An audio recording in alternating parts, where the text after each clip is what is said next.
أعوذ بالله من الشيطان الرجيم. بسم الله الرحمن الرحيم. بل آتيناهم بالحق وإنهم لكاذبون. سورة المؤمنون 90 نمبر آیات. په دې 90 نمبر آیات کې د مخکینی دلایل او د کافرانو د ضد خلاصه ذکر کیږي. چې کافران هر څه چې وي او هر څومره دعوی چې لري د نبی عليه السلام مقابل کې، لیکن حقیقت دا دی چې بل آتیناهم بالحق، بلکې موږ ورکړی دوی د حق آسماني کتاب متور کړی دی. وانهم لکاذبون، یقینا دوی دروغجن دي چې کله توحید نه انکار کوي،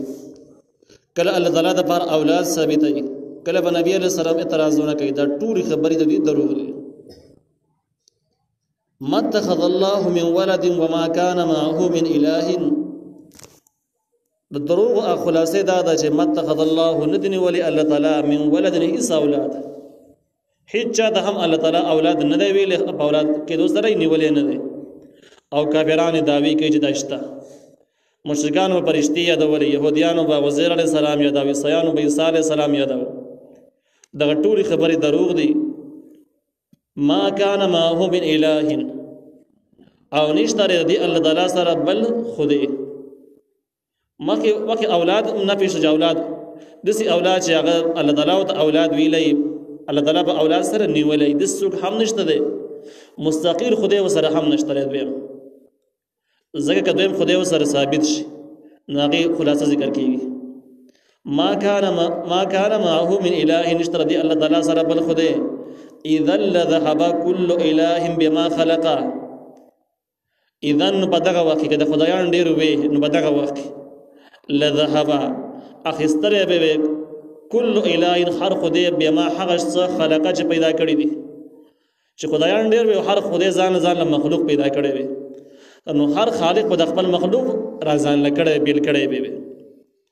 ولعلى بعضهم على بعض، نو غلبه وکوله بعض ردی په بعض نور باندې. دې مطلب دا ده چې الہ خدای هغه چاته وایي چې دغه سره په پول اختیار ورسره، پول اختیار د اچا د قوانین او اصول ضوابط لاندې بنئ. د چاره ضوابط او د اصول لاندې کیږي، نو دا خدای نه د مخلوق د مجبورای بیا. اوس کته وی چې خدایان ډیر دي او ټول ځان سيزونه پیدا کړی دي، نو په دې ټیم کې به هر خالق خپل مخلوق را بیلوله، او دا غینه بعد خدای خوې دي چې د چا د اصول لاندې بنئ، مختار خود مختار ذات وي. نو دغه خدای به دا مختلف چې په ټول هر څه باندې قبضه وکي او خپل عام قانون چې دغه نافذ کی، اصولي قانون نافذ کی. هغه بل خدای به کوشش کوله چې دغه قانون دغه غلبه دغه خدای نفي کی او خپل خدای ثابت کی. اوس دې ټیم کې توایا چې دغه یو خدای په بل باندې غالب کیږي، نه غالب کیږي. کته به نشي غالب کېدل، دغه بیا مجبور شو خالق خدای ته وجه هغه به هر څه کولای شي، ته چې نشي غالب کېدل، نو مخلوق شو. کته به غالب کېدې شي، خالق یو خدای چې بل باندې غالب شي، چې کوم مغلوب کړه هغه مغلوب خپل بیا خدای نشو، هغه مخلوق شو. ځکه بچا چې غلبه کیږي د مخلوق د مجبورې په خالق باندې غلبه نه کیږي. نو دغه په هر حال باندې ډیر خدایان ممکن نشو په دنیا کې.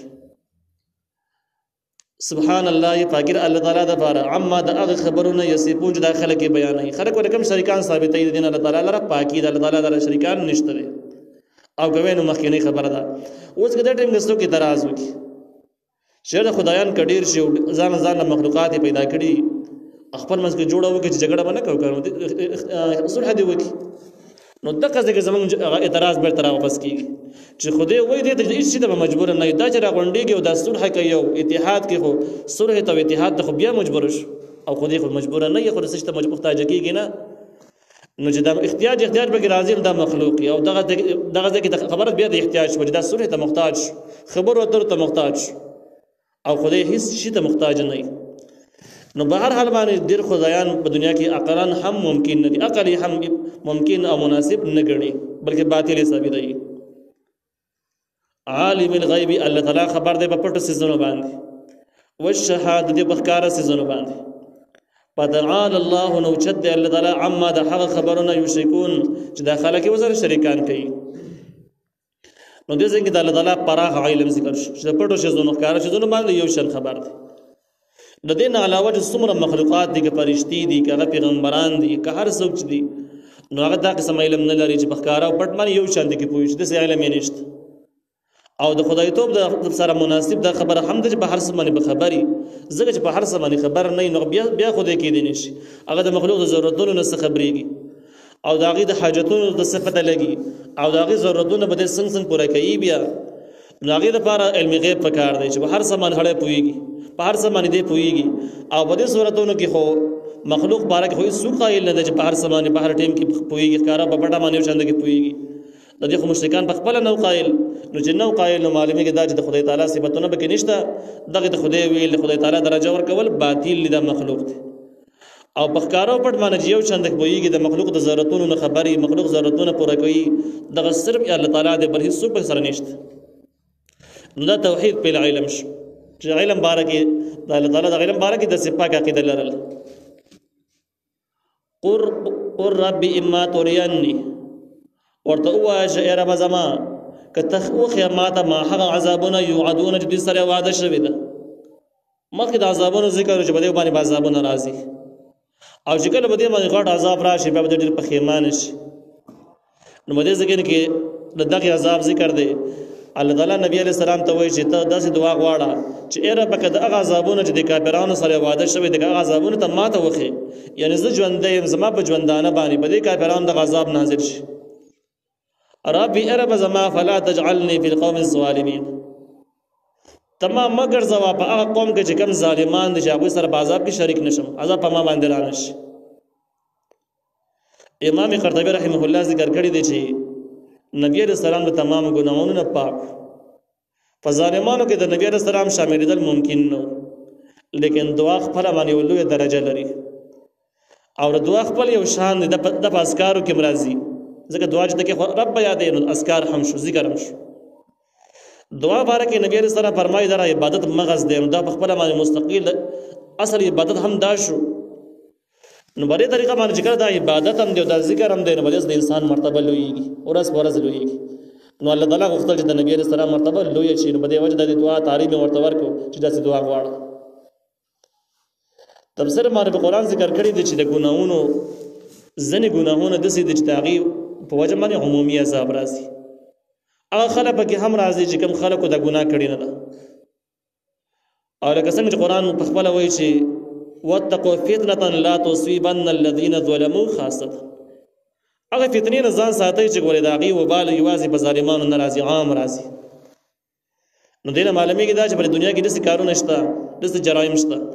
چې د هغې وبال بیا عام راځي، په هر څوک پکې راګیرېږي. اگر چې قیامت کې بیا هغه د ګنهګارو سره به د نیکان شمار نه وي، جهنم کې به ورسره نه وي، لیکن دنیا کې به د تکلیف او مصیبت ضرور رسېږي. نو نبی علیه السلام ته تعلیم شو چې که داسې عذابونه راغله دنیا کې، نو په دغه عذابونو کې موږ مه داخله وه، موږ دې بهر کړه. دعا ده چې د کومو ګناهونو وبال عام دی چې هغه نیکان هم رانیسي، نو هغه ګناهونو هغه عذابونو کې موږ مه داخله وه، موږ دې نه بهر کړه. وَإِنَّ عَلَىٰ أَن نُرِيَكَ، او یقینا موږ په هغه څه باندې چې ښایو یې تا ته، یعنې هغه عذابونه چې موږ یې تا ته ښایو،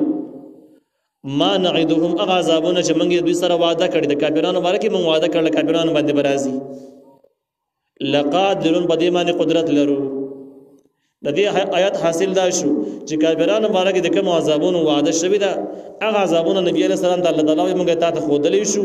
او په تا ته ښودلو باندې موږ قدرت لرو چې تا ته یې وښایو دغه عذابونه. ادفع بالتي هي احسن السيئه، دفک په هغه طریقې باندې ګناه لره، هي احسن چې کومه طریقه خی، السيئه بدی لره. ادفع دفک بالتي هي احسن، په هغه طریقه باندې چې کومه ښه طریقه ده، څه شي دفک السيئه ګناهونو لره دفک یا بدو لره دفک. د دې آیات یو مطلب دا دی چې کوم خلک دا سره د اسلامي دعوت او د نشر ارشاد کې بد اخلاقی او بد رویه کوي، دغه خلکو سره دغه بد رویه په مقابل کې ښه اخلاق او ښه رویه اختیار کړي، او د هغوی د بدۍ په مقابل کې چې هغوی خوشې لهجه استعمالوي، خرابه لهجه استعمالوي، ته ورسره خال پاز استعمالوه. لیکن د تفسیر مال په قرآن تحقیق مطابق اگر چې د آیت خو عام معلومیږي، لیکن د کافرانو حکم نه دی نه بدل ځکه اصل کې دا معامله د مسلمانانو اندرونی مسله ده چې کوم مسلمانان دی او د اسلام او د دین منونکي خلک دي که په دې منځ کې د چا نه کوتاهي وشي غلطي وشي نو دا غلطي ورته معاف کوه ښېګړه ورسره کوه پاتې شو کافران نو کافرانو که د اسلام خلاف بد رویه کوله نو هغې سره جهاد دی او په آیاتونو د جهاد سره د هغوی سره ښه رویه کول منسوخ دي ختم شوي دي بیا مسلمانان چې کم دي کم چې د اسلام او د کلمې لاندې دي د دې بیا دوه قسمونه دي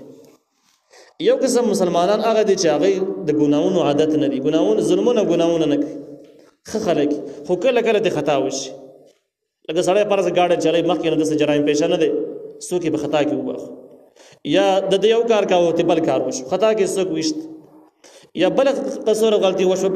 چاته غصه وکړله چاته بد وویلو خدای د مخکې نه عادت نو یو پیر داسې وشوله نو د هغې طریقه دا د مکارم الاخلاق ښه اخلاقو تعلیم دا ده چې بس دا کس ایسته معاف کړه چې مخکې نه جرایم پیشه نه دی معاف یې کړه خو چې کم جرایم پیشه خلک دي او ستا د معاف کولو سره د هغې حوصلې نور هم بلندېږي چې یاره مونږ خو ته خو څوک لاس نه شي راوړلی خلک رانه یریږي او یاره بس سترګې مې راویستلې چې خلک مې داسې داسې که ومې یراو او زما داسې روب دی او داسې دی او هغسې دي نو هغې باره کې مخکې حکم تر شوی دی چې فاعتدوا علیه بمثل ما اعتدى علیکم دومره تجاوز ور باندې وکړئ چې څومره به تاسو باندې کړی دی خپل انتقام دی پوره واخلئ هغې نه انتقام اخیستل بهتر عمل دی جرایم پیشه عناصر نه انتقام اخیستل بهتر دی کم چې جرایم پیشه نه دي هغې معاف کول زیات بهتر دي معاف کول یې پکار دی الله تعالی وایي نحن اعلم بما یصفون من ښه پوهېږو په هغه خبرو باندې چې دا خلک یې بیانوي دا خلک چې د دین باره یې کومه رویه اختیاروي کوم څه وایي د نبي علیه السلام د ذات متعلق چې کوم بحث کوي هغه ټولو ښه حالاتو باندې الله تعالی وایي مونږ خبر یو مونږ ته پته ده وقل ربي اعوذ بك من حمزات الشياطين او وایا ای پیغمبره چې ای رب زما اعوذ بك ز پناه غواړم پتا سره من حمزات الشياطين د وسوسو د شیطان نه دې مطلب دا دی چې کم کس دی کې انتقام اخیستل شرعاً خو جایز دی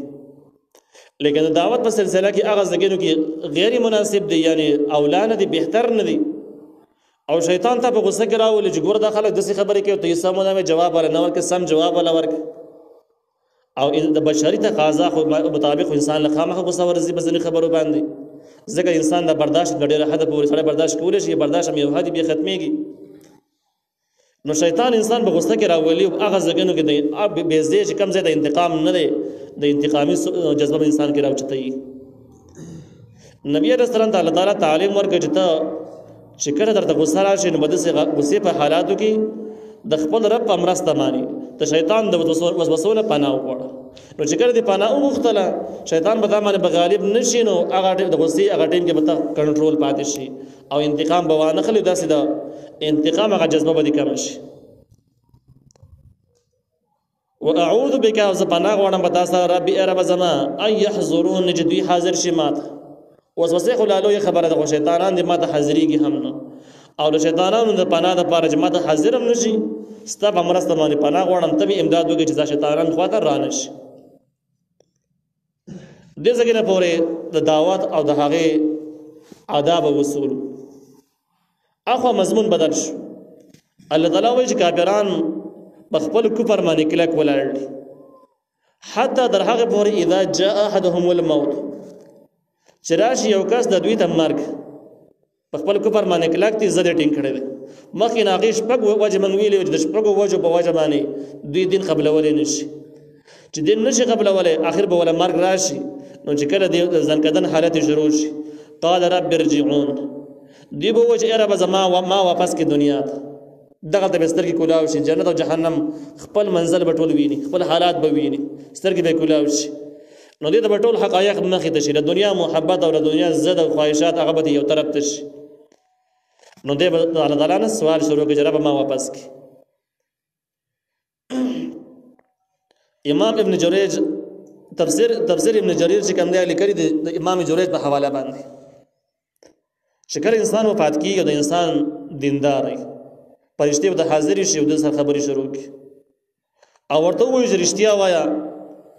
اوس جنت دنیا ته واپس تلل غواړي که نه مخکې سفر باندې تلل غواړي او سړی دیندار د خپل حالات او منزل مخې ته ویني خپل جنت خپل انجام ویني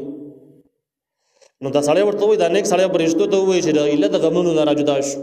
یو ښه طرف ته مې سفر روان دی الله تعالی طرف ته روان یم چې څومره زر د دنیا نه رخصت شم نو دا به ښه وشي واپس نه ځم چې کله سړی بد عمله یا وقت خپل حالات وښودلی شي خپل مقام ته په جهنم کې وښودلی شي چې داري حیثیت دی نو د درم پرشته تپوس وکړي چې واپس په دنیا ته نه ځي نو دا سمدستي دا کلمه وایي رب یرجعون ای رب ما واپس کړي یعنی واپس کېدل مې خو وخت واپس دی شم ولې واپس شم لعلی اعمل صالحا فيما ترکت دې دپاره زه عمل وکړم نیک عمل صالح هغه ته ویل کېږي چې کوم د شریعت موافق د شریعت موافق عمل وکړم فيما په هغه دنیا کې ترکت چې کومه دنیا ما پرېښله هغه دنیا ته واپس کېدل غواړم چې نیک عمل وکړم او بیا راشم الله تعالی وایي کله هېڅکله به همداسې ونه شي بېرته تلل پکې نشته داسې یوه خبره وه انها کلمة هو قائلها بس دا یوه خبره وه چې دوی وویله دومره خالي وه واپس تلل دنیا ته نشته دی ومن ورائهم برزخ او مخکې د دوی ته بیا برزخ دی وړاندې بیا به برزخ دی الا یوم یبعثون در هغې ورځې پورې چې خلک پکې دوباره ژوندي کېږي برزخ پردې ته ویله کېږي د دې مطلب دا دی چې واپس کېدل خو ځکه نشته د الله نظام داسې دی چې انسان کله مړ شي نو د مرګ نه وروسته به برزخ ته به داخلېږي برزخ پردې ته وایي نو دا دنیاوي ژوند او د آخرت د ژوند په منځ کې یو بل ژوند دی یو پرده ده یو بل ژوند پکې داخل شو ګویا چې د دنیا د ژوند او د آخرت ژوند په منځ کې دا یو بل ژوند دی یو فاصله پیدا کړله نو برزخ فاصلې ته وایي پردې ته وایي نو په دې وجه باندې دا قبر ژوند ته برزخي زندگی هم ویل کېږي